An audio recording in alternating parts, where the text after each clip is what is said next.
Okay, so let's talk about knives. I really do not like most of the knife community's opinion on steel. It's kind of ludicrous. I'm looking at a video right now that is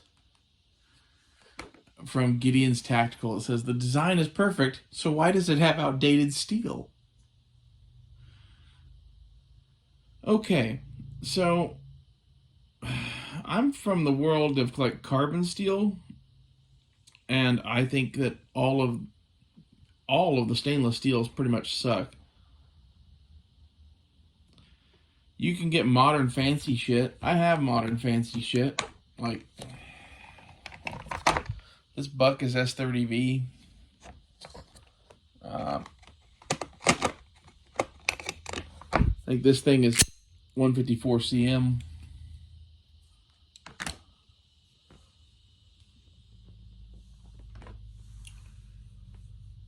I've had many super steels throughout the years. At the end of the day, it really doesn't matter. The thing that you get when you buy a knife with the super steels is quality and attention to detail. That's all that fucking matters. Okay? I have a Kukri over there that's 1075 high carbon that I like better than pretty much any of these blades. And 1075 high carbon is not fancy steel. In fact, that's like shit. This is where, like, what do you want to do with your knife matters. Like, as a like wood carving implement, having an S30V blade instead of a 1075 blade on a knife like this can matter. On a big chopper, it doesn't matter at all. And honestly, for most people in the shit that they do every day with a knife, they would be served just fine by 420 HC from Buck, which is cheap. You are being marketed to and sold shit that's not worth what you're paying for it. Okay? Anytime that you see the new hotness steel that, you know, oh, this knife is so awesome, it doesn't rust and it stays sharp forever and whatever, it's a bunch of baloney. I can get it to rust. I can get it to dull. And at that point, it's the same as every other fucking knife. It's all about how easy it is to resharpen. And when you start adding in a bunch of this shit into the mix with steels, it starts getting ridiculously hard to put a fucking razor edge on some shit.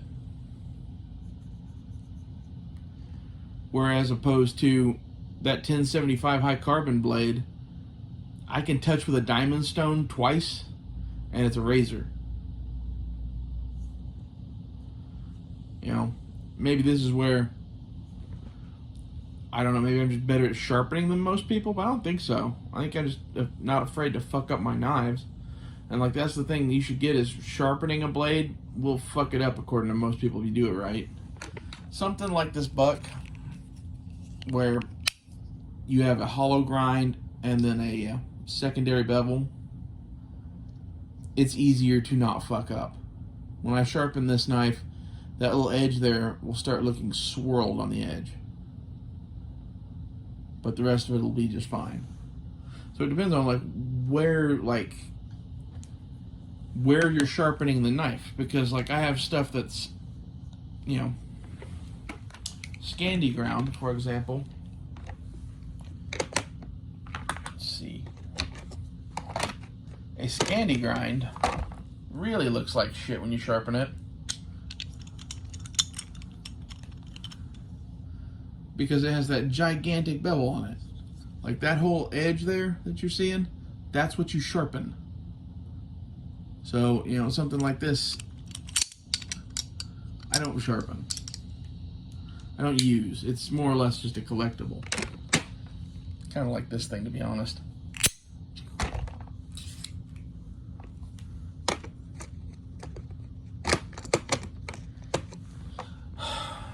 But I find it disturbing that the knife community has always been like this. At least as long as I can remember, it's only getting worse because people know less and less about knives, and the internet is making a bunch of weirdos that just sit around and compare steel numbers. So if you actually use the shit, you'll find out that none of that matters. That's kind of my contention on the entire knife industry, and especially when it comes to all this super steel nonsense. I do like that Buck started using S30V on some of their shit, because, like,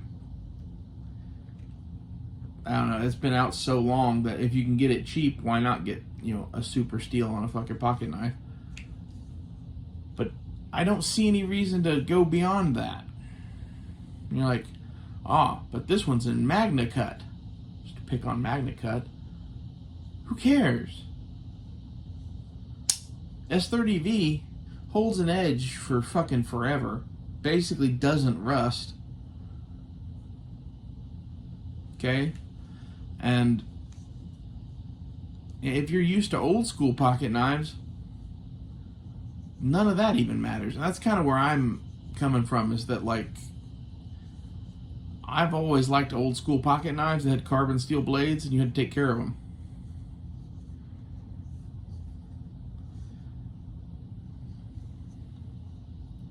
So that's just what you do, you know. I got another thing. It's 154 CM. My Leatherman. The serrated blade on this thing's 154. Other than those few that I showed you, I think everything else in my, like, collection of knives is fucking high carbon steel, or like Buck 420 HC, or something similar from, like, Victorinox. One of my favorite knives I bought in here in recent memory is a Higanakami. I like this thing because I touched it with a diamond stone once on each side, and it's a razor blade. And this is one that is Scandi ground, but I chose to make a micro secondary bevel on this as opposed to sharpening the bevel because it's just too fucking pretty to sharpen that way.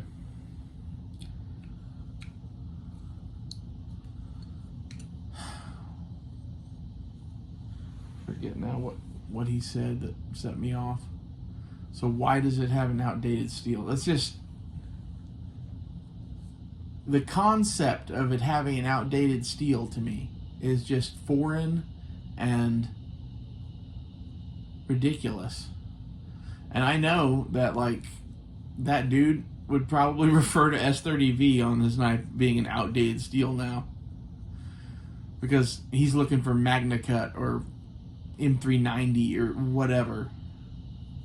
Which, I've actually had a knife in M390. I traded Cutlery Lover for a knife that had it. I ended up trading it for a few other things with a bunch of other stuff. And the super steel is fun. It is, until it comes time to do anything maintenance wise on that knife. And even then, like, at the point that you're resharpening it, if you can't make it a razor edge with a pocket stone, it's worthless. And that's what a lot of these are, especially like D2, depending on who heat treated it, can be a bear to sharpen with a pocket stone, depending on your pocket stone. I find that when I use diamond stones, it pretty much sharpens most things. When I find my diamond stones are having a hard time with a steel, that's when I start getting a little pissed. And sometimes D2 can be that way. And some of these high-end frou-frou steels are damn near the same way. They're hard as glass for no reason at all. The best cutting knife I own is this $22 carbon steel Higanakami.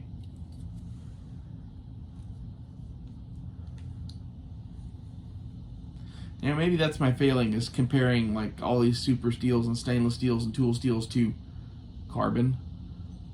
Because like this thing is made out of Japanese blue paper steel, which is like 1095 high carbon. W1, W2, somewhere in that range.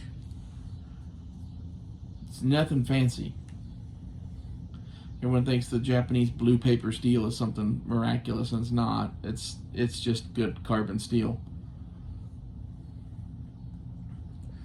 I think that's kind of my opinion on, so why does it have an outdated steel, is why don't you have a carbon blade? You know? Marketing hype? Seems like it's marketing hype. Seems like the knife companies have figured out how to milk more money out of you by putting fucking numbers on a blade. That's really my opinion of most super steels. If you're buying a steel for the name, and it's not something like a brand of, a type of steel that was around 100 years ago, like 5160 or 1095 or something like that, that's not what I'm talking about. What I'm talking about is like MagnaCut or S30V or insert steel here.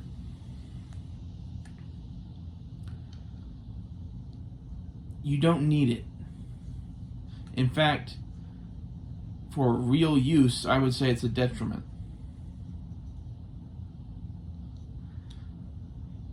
It's one of those, like, do you want your knife to go dull after 100 swipes or 150 swipes? And, you know, how many cuts do you really need to make? Also, once you're done cutting, if it's not super easy to just get right back instantly resharp, well, you're competing with shit that is.